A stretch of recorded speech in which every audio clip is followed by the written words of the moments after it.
Welcome to Robotic Engineering. In this episode, we're going to build a render tree from an empty file. What is a render tree? A render tree is the core data structure in most UI toolkits. So in a UI toolkit, you have a bunch of UI elements that need to be on screen.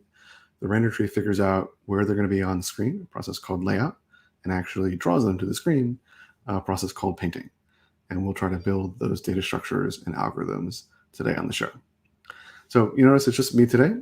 Eric is on vacation, so I get to do this myself, which is going to be a fun new experience. So let's jump into the code machine.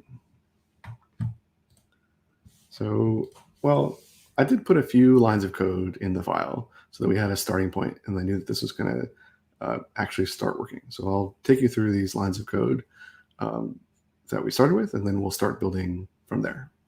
So we're going to build this render tree in JavaScript in an HTML harness in a browser. So the first thing we have is we have an HTML canvas where we're going to actually draw the graphics that the render tree produces. So we're not actually going to use the HTML canvas API to do that. Instead, we're going to use a library called Canvas Kit. So Canvas Kit is a WASM WebAssembly compilation of a library called Skia, which is a pretty advanced 2D graphics library. For example, Chrome uses Skia internally to do a bunch of its drawing, as does Android and many other projects. And they've actually created a version that they've compiled to WebAssembly that runs in a browser, can output to a canvas. So we're going to use Canvas Kit to do our drawing. And then I load in just a library, JavaScript file, and then a main JavaScript file. So the main JavaScript file at the moment is all of 35 lines of code. This is just sort of boilerplate for loading the WASM kit library. Then I have a function called fit canvas to window. So I couldn't find anywhere, and I believe it's actually impossible to declare in CSS that you would want a canvas element to fill the entire web page and have one pixel in the canvas for every pixel on the screen. But here's a little code snippet that does that. Basically, I go find the canvas in the page, I read out the width and height of the window, and I set the width and height properties of the canvas. So that controls how many pixels the canvas has to that value times the device pixel ratio, which is the number of device pixels, actually screen pixels, that exist per logical pixel. And then I set the width and height of the canvas in its CSS world to match that. So this will then cause there to be the width and height of the canvas to fill the whole window, and then have one pixel for each pixel on the screen. Finally, we wait for the web page to load. Then we call our main function. The main function then waits for Canvas Kit to load, reads out the device pixel ratio.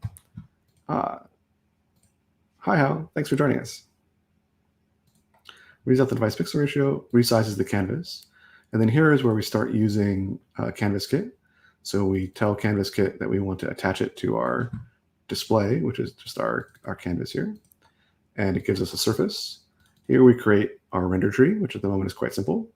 And then we request an animation frame. And then to draw the frame, we just clear the canvas to blue, and we tell our render tree at the moment, which is very simple, to paint. And then here is the entirety of our render tree as we're starting the episode. So there's just a class to represent an offset, which is just like a point in 2 dimensions, and then a size, which is a width and a height. And then here's our amazing render tree at the moment. It just knows how to paint. It always paints the color green with anti-aliasing. It makes a rectangle and draws that rectangle. So we can run this code directly here in the editor. I believe if I press this button, oops, I ran it twice. I want to run it once. Here we've cleared the frame to blue, and then the render box is drawn this green square. Hi, Alan. Thanks for the confidence. Thanks for the vote of confidence. So we've drawn this green square using this paint method. So people used to joke that I used to do all these projects and I used to always draw a green square. And they're like, Adam, why do you always draw a green square? And just, well, it's just sort of like a basic proof of concept that this flow is going to be able to produce graphics. And I really like to iterate in a sort of graphical first environment. And then we can start building things out. And then we can, at every step of the way, we can see what we're doing. And so the green square is sort of the base case for that this whole thing is working. I'm just going to resize this over here to be a little bit smaller. And then we can start building our render tree. So let's put this off to the side for a moment. Just going to comment this out.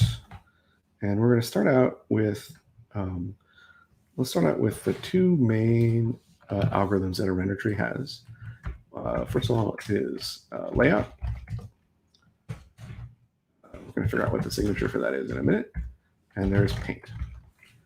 Paint, we kind of already worked out what the signature is. We're passing in the context object that lets us access Canvas Kit, the actual canvas that we want to draw on, and then we're passing in an offset, which is where we want to paint relative to that canvas.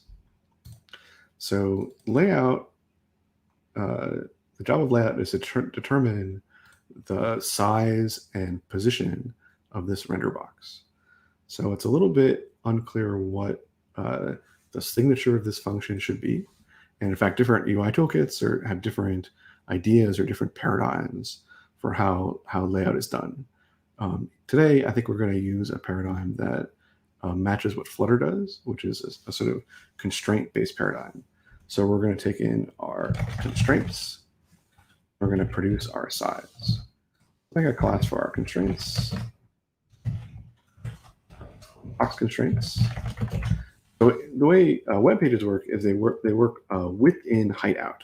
So during layout, you're given the width of your box, and your job is to compute the height. So that works. But what we did for Flutter, which I actually quite like, is we get a constraint in width and height, and then you have to compute a size that matches that constraint.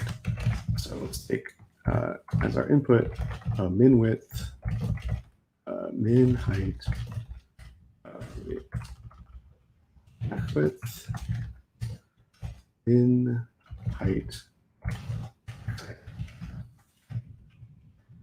I should say that I haven't written JavaScript in quite a long time, at least large amounts of JavaScript. And last time I wrote JavaScript, the classes did not exist. So the ability to have classes in JavaScript is something of a revelation to me, and it's been something that I'm getting used to and enjoying. So that's good. So then another, so having done this a few times, I can tell you some very useful functions to have on box constraints are min and max. So min is just going to return a size that is the min width and min height.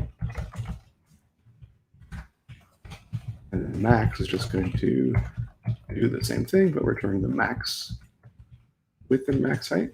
This will save us a lot of work later. And then another function that's also quite useful is constrain. So what constrain does is it takes a given size and makes sure that it always returns a size that is as close as possible to the given size, but meets the constraint. So the width thing we're going to return. We don't want to mutate the size. This is another trap you can fall into. It's very handy with these kinds of data structures to not mutate anything, to always create new objects. So if the width is less than the min height, then we want the min height.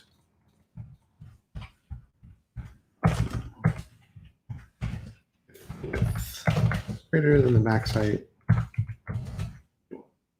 Max height. And then similarly, oh, sorry, there should be width instead of height. Similarly for height. There's a question of like, what if somebody gives you a box constraint that's overly constrained? Like, let's say they set the max height less than the min height, what should you do? Well, you just sort of have to kind of do something. You could throw an error or something. I think we're not going to worry about that kind of issue today. We're just going to do something that is basic and works.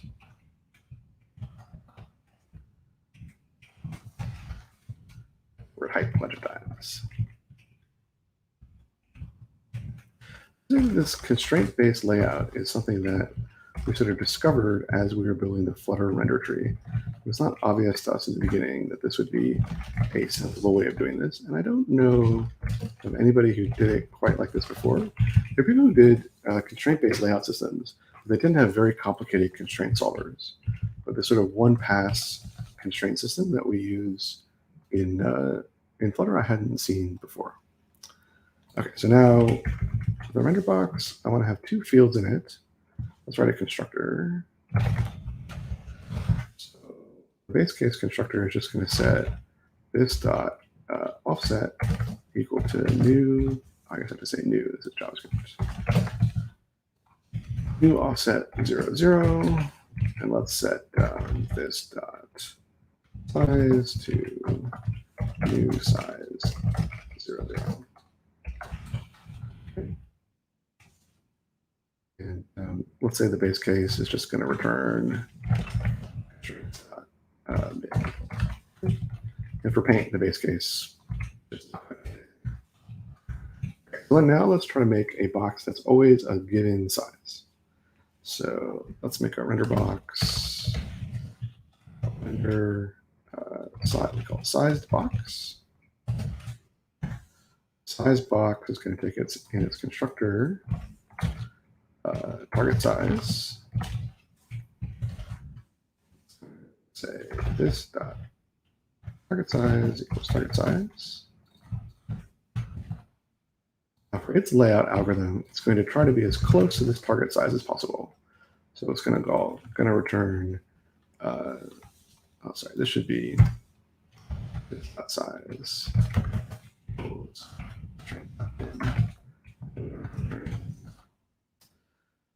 let's say this dot size. Constraints dot. Let's constrain. Instead of target size, we should say preferred size. The idea is we can't always be this size. This is the size that we want to be, but depending on our constraints, we may not be able to actually achieve that. And this is going to be the size that we actually are. Let's do that. And then let's give ourselves a paint method that draws. That's why I did this ahead of time. That paints this.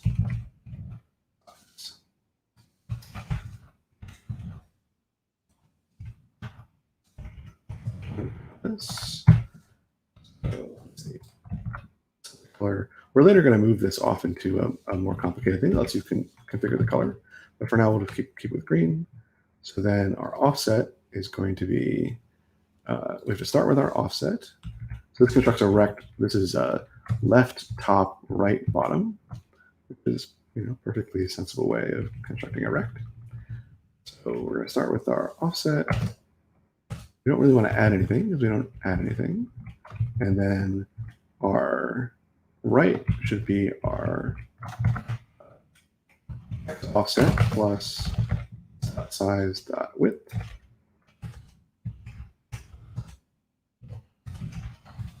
Reflow this to make it easier to read. And then similarly for our bottom should be our y offset. Our height. And then please draw that. And that should work. So what happens if we go back to main here and we replace our tree? Let's make up our size render box. Let's say new size. Let's say we prefer to be 100 by 100 pixels. Start off at offset 0. And now we have to do layout, which is a new thing we haven't done before. So we're going to create a new constraints. Let's say let constraints equals new box constraints. And then let's pass a min of 0, a max width of the window width, a min height of 0, and a max height of the window height. So what I'm doing here is slightly not going to work, but I think it'll work for illustrative purposes. So we haven't factored in the device pixel ratio correctly here. You notice that the render tree is operating in terms of pixels, which is multiplied by the device pixel ratio. But here I'm using the window unmultiplied. But I think that's going to be okay. Let's clear the canvas to blue, compute an offset. Oh, we need to actually lay out the tree. So let's have the tree layout.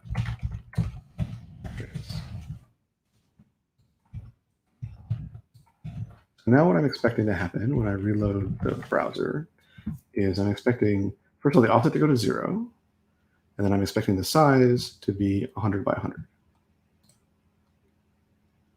Oh, it totally didn't work. All right, that's good to know. Let's see if we can figure out the going on in the debug console. Preferred size is not defined on line 70. Okay. What did I do wrong? Ah, this dot preferred size. Okay. Cannot read the property width undefined, also on line 70. Why is width undefined? So I think we can actually hit this in the debugger if we want to see what's going on here. So, thank you. Thanks. It should be constructor. Excellent. Let's try that. Did I make that mistake everywhere? No, I got it right here and here. I just messed it up here. Here. All right. Okay, let's see if that works. Let me take away my breakpoint and restart. Okay, min width is not defined. On line 33. Oh. I'm used to working in languages that you don't have to write this all the time. I'm writing this all the time, it's just fine. I forget to do it. You notice on the show we do like one episode in every language, and then we keep bouncing around. And like part of it is just sort of it's fun on the show to do different languages, and part of it is it also keeps you on your toes and aware of what's going on in the industry. Aha! So it worked. So now we're here at 100. We moved up to the upper left corner, and we're 100 by 100. And if we change this, we now should be able to. So the purpose of doing that is before, if I wanted to change what's going on on screen, I have to edit that hard-coded paint function I have.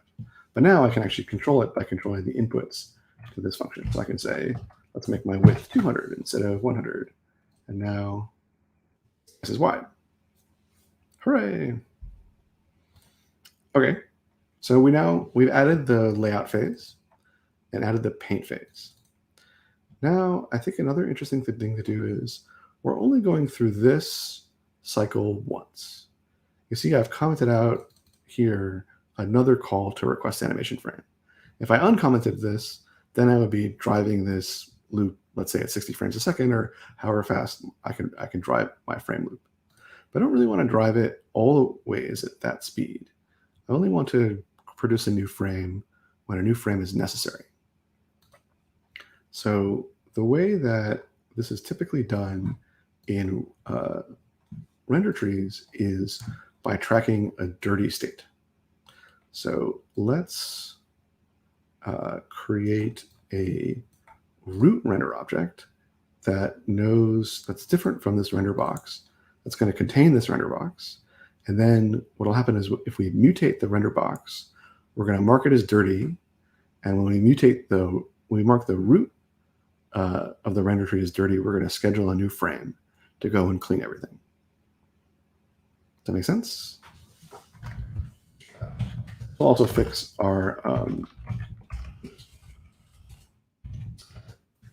device pixel ratio problem if we want, because we could apply a transform at the root of the render tree to scale everything up. so that logical pixels match logical pixels within the render tree. Well, let's just start one piece at a time. Let's create a root render object. It's going to, I guess this should have extended render box.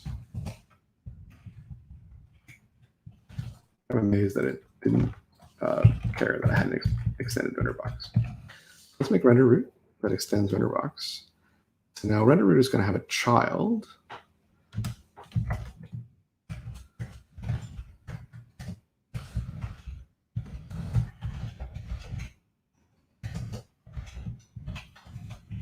So now let's figure out how is this going to lay out. The way that render root is going to lay out is it's going to say, child, please lay out. And then whatever size the child wanted to be is the size that I want to be. And then after the child lays out, I'm going to position the child at 0, 0.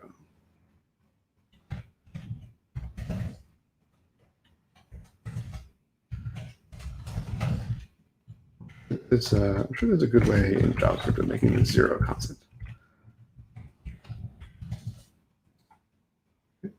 Then how does the root paint? So let's copy our signature for paint.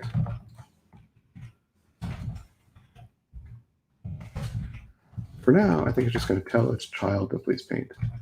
It's going to pass through the offset.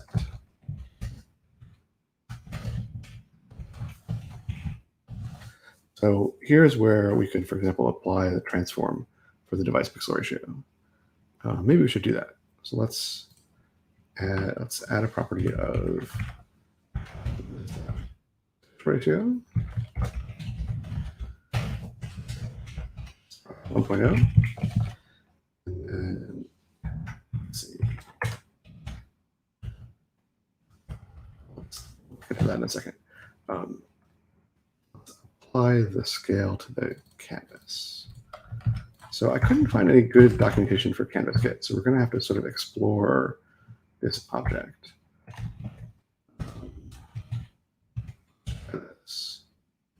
Transform.scale x and y. So let's transform this by this dot device pixel ratio, this dot device pixel ratio, and then we'll paint the rest. And usually you want to push and pop.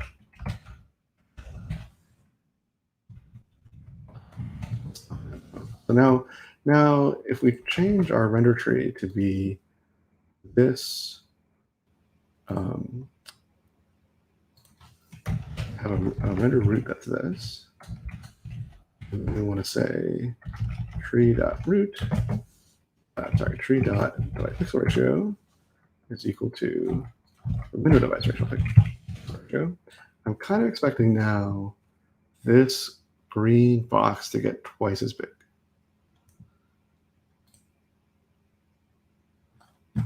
Maybe I should actually just expect to have lots of syntax errors and trouble, and it'll get twice as big once we sort them out.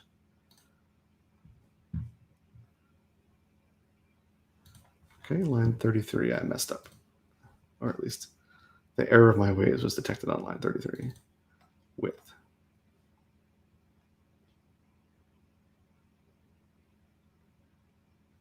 Must call super constructor and derive class. Oh, okay.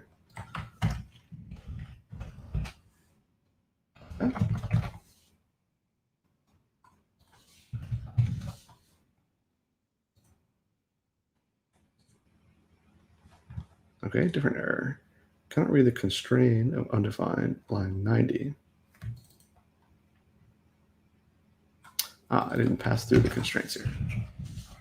I'm also used to working in languages that have a stronger type system to catch these kinds of errors earlier. But this also works. So it worked.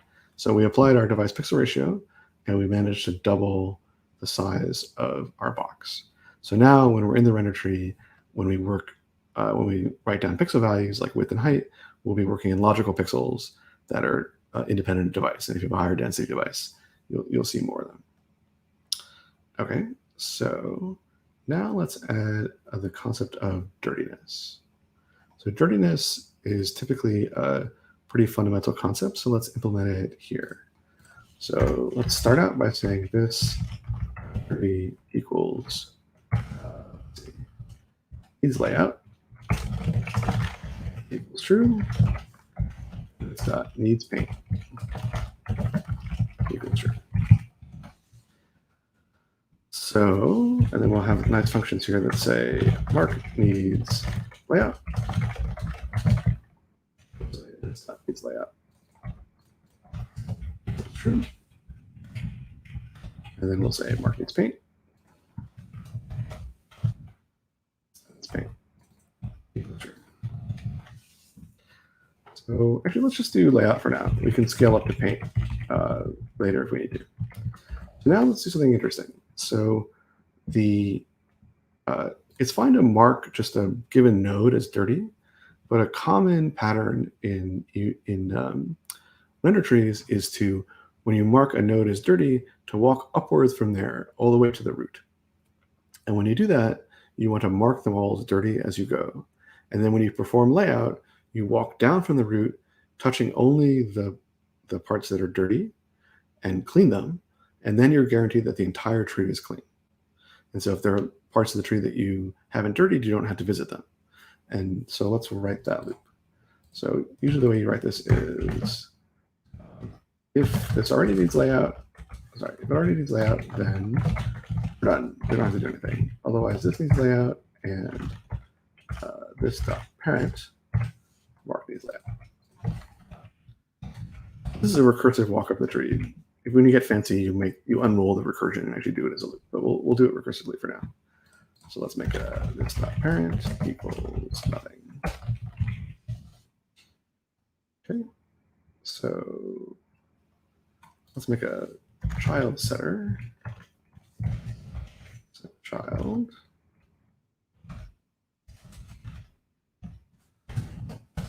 Sort of dreaming that this is the syntax for setting the child property. So we're going to say, oh, maybe just say set child. I don't want to get too fancy with the setter syntax. Dot child.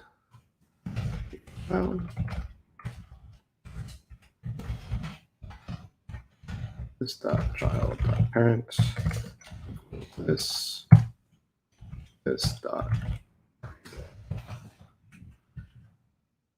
The very common pattern for setters is that you'll take in the value, assign it, and then if it could possibly change your layout, you call mark needs layout, so you know that you're dirty. So then here we're going to call this dot set child. And let's do for completeness by pixel ratio. It's kind of all the same pattern.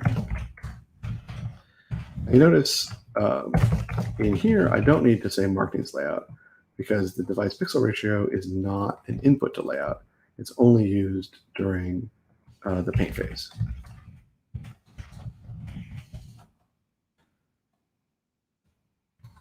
Okay, so this establishes this. Now we'll have a proper parent chain. So this function is so common, let's extract it into a base class. So render single child box extends render box. We're going to have lots of render objects that have a single child.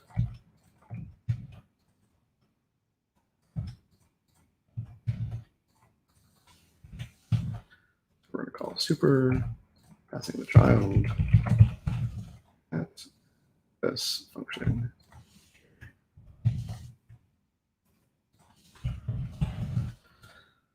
Right. And then we should do the same thing for preferred size here. Size.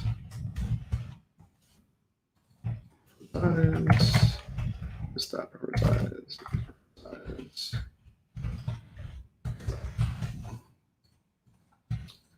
Now, another thing that you commonly see in render trees is before we do this, this could be expensive. It could trigger a lot of layout. We check, we say if if that preferred size is already equal to this preferred size,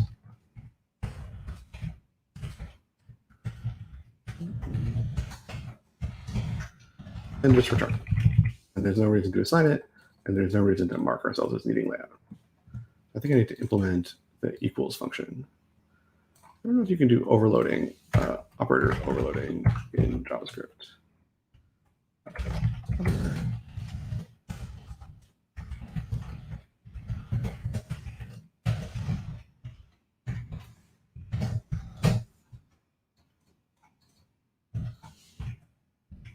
Width and height.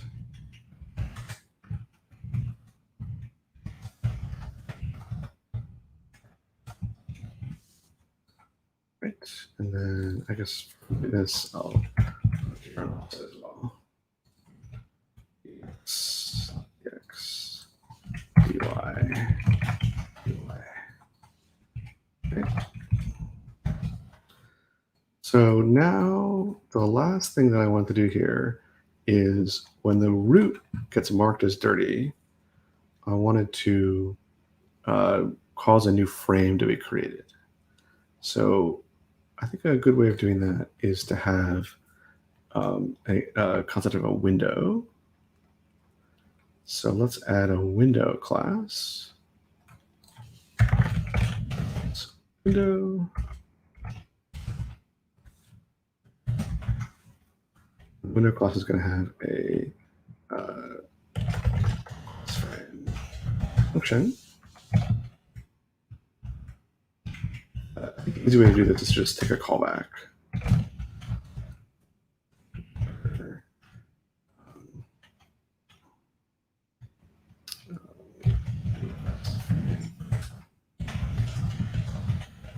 So our main function will be able to populate this request for any callback function. Okay. So let's take in the window as a property of the root render object. This is just going to be a sort of immutable property. You won't be able to change this.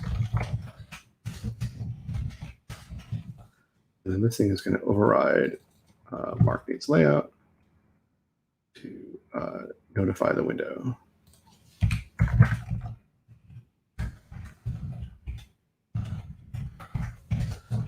I'm not already dirty,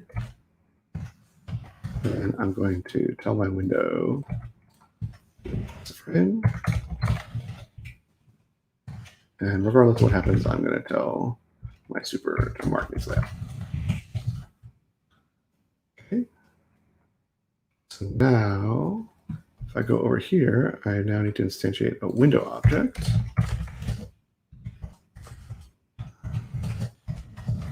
Window, and I'm going to pass in a callback. It's going to be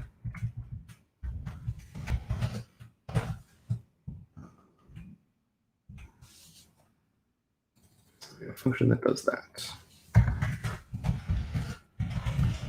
Frame. Do this.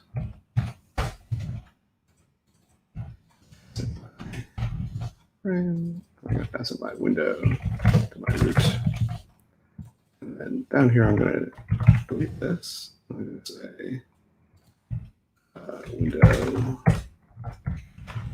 That's fine. Okay. The other thing I'm going to do is I'm going to hold the sized box so that we can directly interact with it.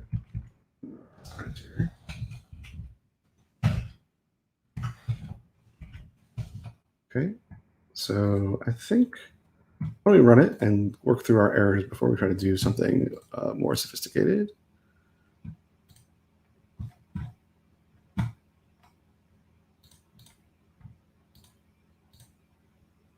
don't know if that error came from before. Let's try again. Set preferred size is not defined. Okay, I believe you. I spelled wrong. This. They may be an exercise in forgetting this. cannot read property equals of undefined. Ah, right. So if we don't have one yet,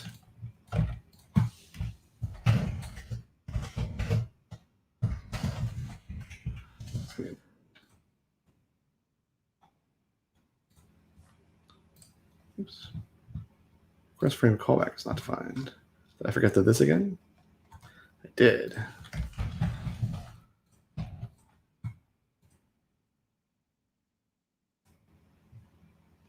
It's not a function. I actually assigned it. Okay, good. Things are continuing to work. So I think now we want to say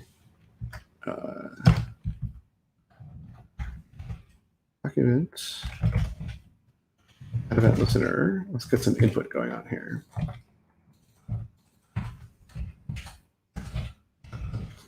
Is that a good thing?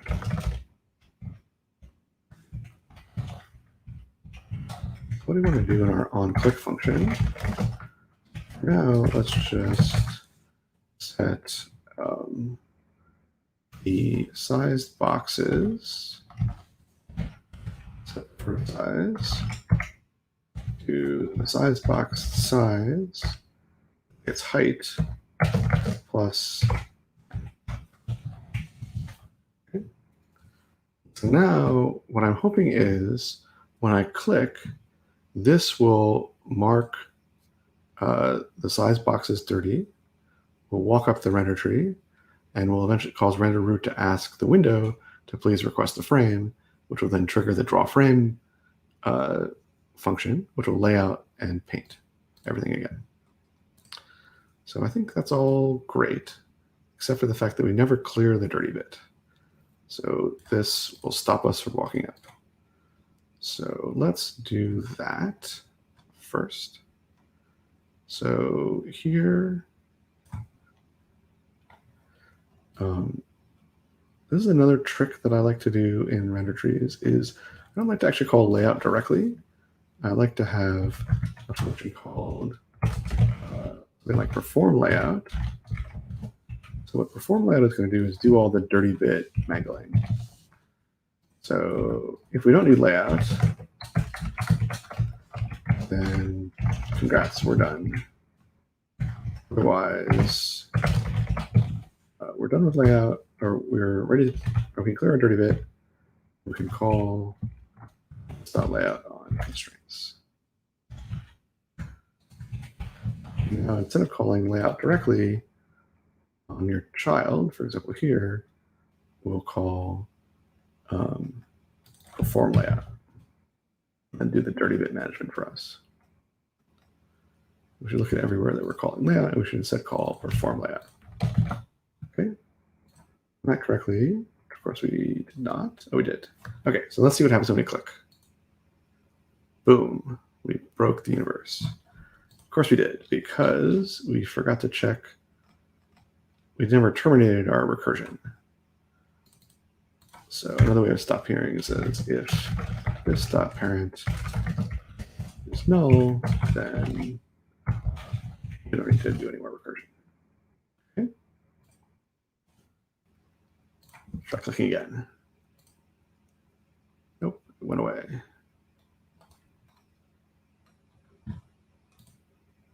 Why did it go away? Ah, because this is not a size. Size equals new size. Oh, I didn't produce any output.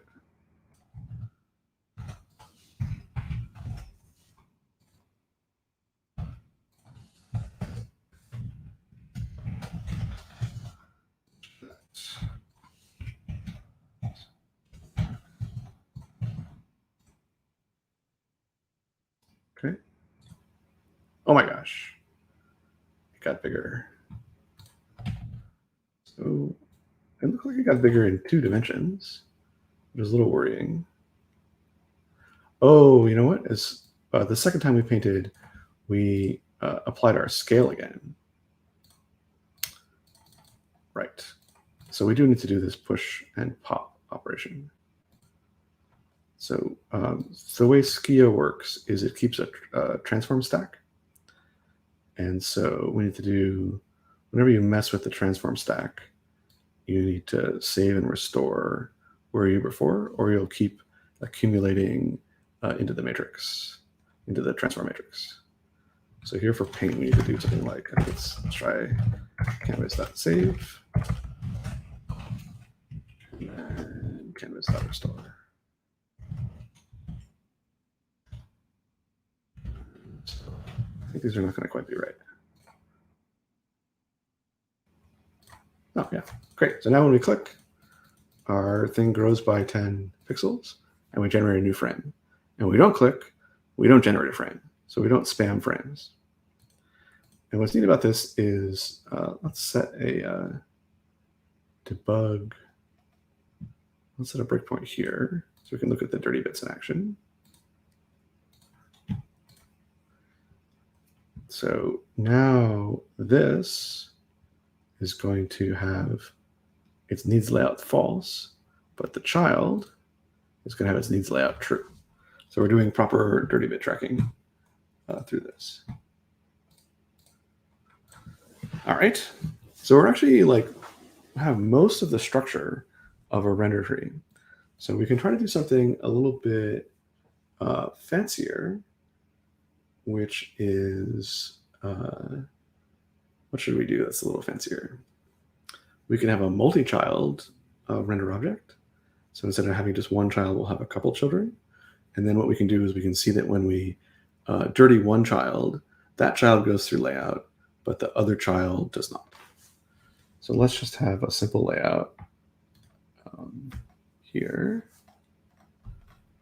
So let's do a simple layout, which we'll call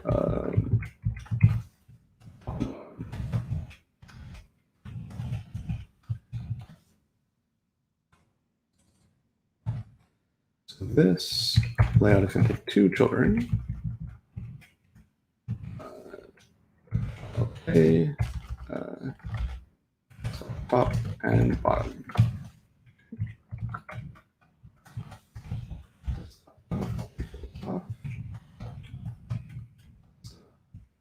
Set top. There's a lot of sort of infrastructure code you need to build up in order to write these kinds of classes efficiently. Like this, normally I put in a base class here for a multi-child render object, but we're going to kind of sort of write this a little bit manually. So, Kevin, welcome back to the show. Kevin was a guest on a previous episode. Thanks for joining and thanks for hanging out. So we're going to need to write this code a little bit manually. So let's write this code for setting these two children. Have top, something very similar to what this did, and then set bottom.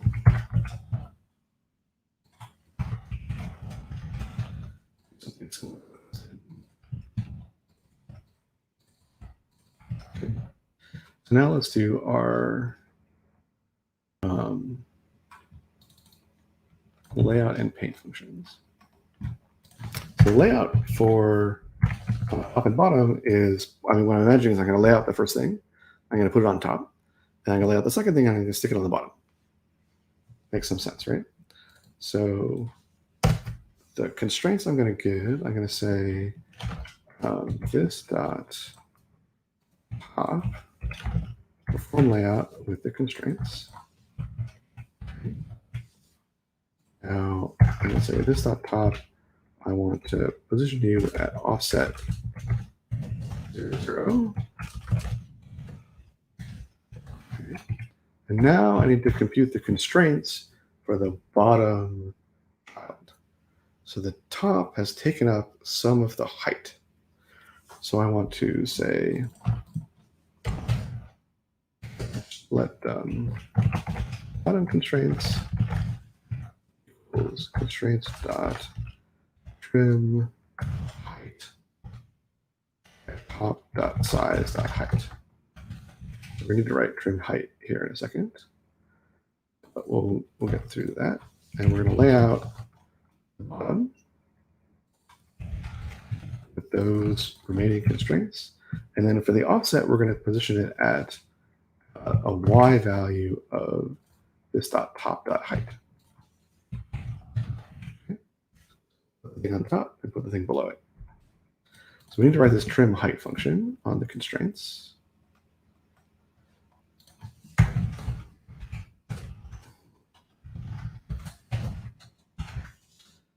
So we can write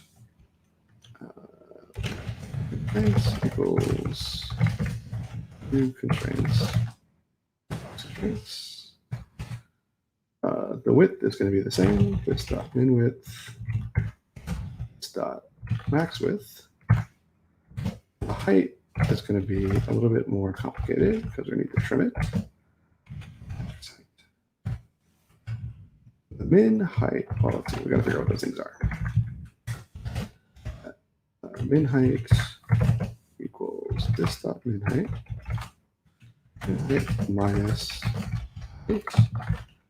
If min height is less than 0, basically just going to clamp it to 0.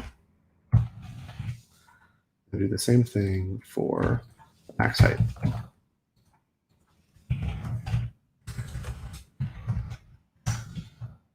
We're going to subtract that. If the max height is less than the min height, or new min height, then it doesn't really make sense to have a max height that's less than the min height. So we'll just set it to min height, and then we can just return the constraint. Okay, that seems sensible. Now, I think we want to do the paint function. So how does painting work? So we'll say, first we want to say this dot top paint 0 or at the current offset. And then we want to paint bottom at its offset. So now you get into sort of more like design area of how you want to design your render tree, like who applies the offsets and where. There are lots of ways of doing it. You just have to be consistent. And so this is a thing that I think works perfectly fine, is the way I've done this and the way Flutter works is the offset is sort of owned by the parent. The child provides the storage for it, but the child basically ignores it, and it's all up to the parent what to do with it. So now I need to write this offset, so basically adding the bottom child's offset into the paint to get it to paint in the right place.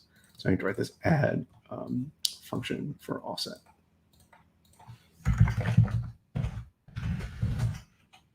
New offset.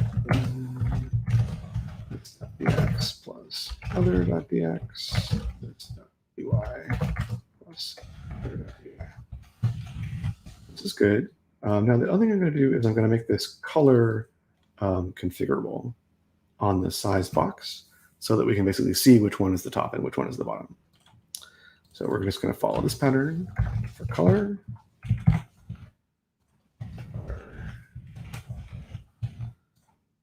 So we don't need any of this fanciness because, again, color does not affect layout. So mutating the color does affect painting, but not layout. We don't have a mark needs paint function, but you can imagine that we could have something similar to that for marking needs paint. Okay, that looks good. Oh, before we do that, I want to make sure we have this variable. Take this here. And then here, when we create the size box, we're going to set the size box color.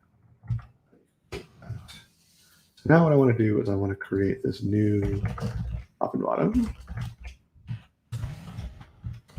with I'm going to have two different size boxes. I'm going to size box top.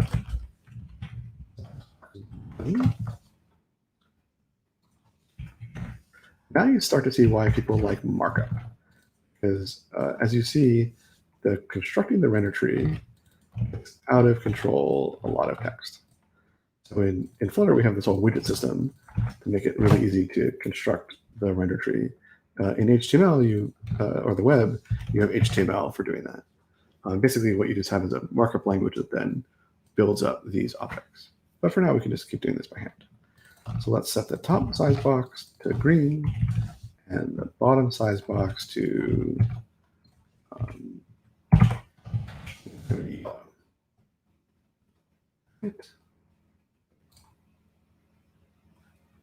Of course, we have made some sort of error that we need to go take a look at. Let's clear this so we get our new errors. Top and bottom is not defined. Oh, because it's called render top and bottom? What do we call it? We called it render top and bottom. Fair enough.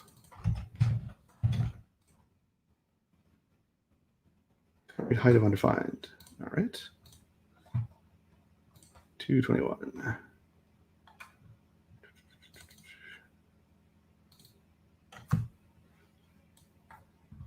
The top. Oh. Hidden by the this. Okay.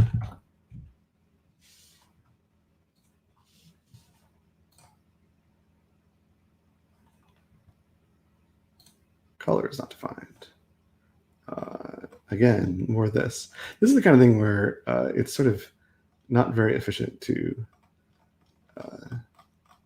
debug in this way. I wish there was I'm sure that like if I had a fancier editor set up with more analysis or things. Ah, so they both ended up. What happened? Maybe they ended up painting on top of each other. Let's try, maybe they laid out on top of each other. X, Y. Let's try not painting bottom and see if we can see top. So top is there. It's just when we paint, we're not, we stored the offset in the wrong place. Let's get the offset to there. So we have top and bottom. So we've now constructed a non-trivial layout where we have top and bottom laying out differently. And now when I click, they'll both become bigger and, oh, I guess they won't. I might on-click. So let's set in on-click let's make the top box bigger.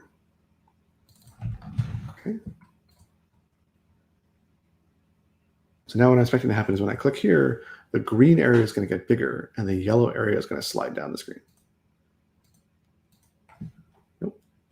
Instead, something happens. Oh, okay.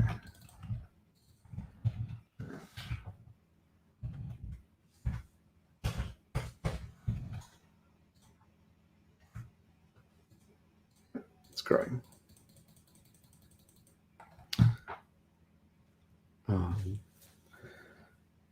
So that's kind of cool. So here we have a render tree. Let's sort of review. Oh, I think another interesting thing to look at is let's see the dirty bits in action. So here in the layout algorithm for the size box, let's do a log. Console.log. Let's log the max height of the constraints. When I run this thing the first time, I should expect to see 2 of these logs because I got undefined twice. That's exciting. I was hoping to get a non-undefined value. Okay. Logging a string.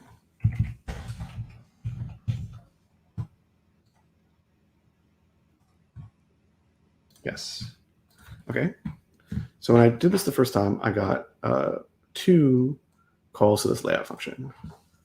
So just put a marker in the log. Now when I click, I expect to only get 1 mark of this layout function.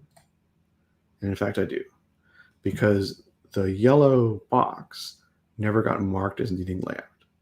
All that was marked as needing layout was the green preferred size, the green render size box, the top and bottom layout, which then caused the sizes and positions of the boxes to change, and then the root, which then caused the whole thing to want to repaint. So I think in this example, we've seen the principles of layout in a render tree, and we sort of attached paint to it. So we sort of at the end of the show, the next thing that I would do in this example to take it further is to do hit testing. So the way hit testing works is when you have input that's directed at a particular coordinate on the screen, you can then find in the render tree which object is underneath that pixel and should respond to that event. So like when you click a button in a UI, the input gets directed and that button reacts, and the other button sitting next to it doesn't react. And I can just sort of explain in a couple of minutes here how that works. Basically, you walk the render tree, and we've stored at each point in the render tree the size and offset of each thing. And so you can then walk down and find the child that contains the point that the user interacted with. And then eventually, then the leaf or however decides whoever's going to handle the event can actually take the event and react to it. Here, we sort of short-circuited that in the harness because we've just registered for the click event and just immediately directed the click event at the sized box, but we could have done a hit test here. Okay, I think I'm going to do a summary and walk through the things that we've done. So we constructed a render tree sort of by hand, and we recognize the fact that we might want to have a markup or widget system to make that less verbose. We have stored in different colors for our different elements. We have our paint loop, which uses request animation frame to throttle itself to one paint per screen refresh. In each frame, the first thing we do is we perform layout, which determines the size and position of each of the render objects. And once that's done, we then go through and we paint, which actually causes the render objects to produce graphics that we can show on screen. The way we've structured our render tree, we have this notion of a dirty bit that marks what parts of the tree have changed since the last layout, which saves us the work of having to walk and recompute everything from scratch. We can basically use the information we saved inside these data structures from one frame to another so that we can efficiently produce, for example, an animation.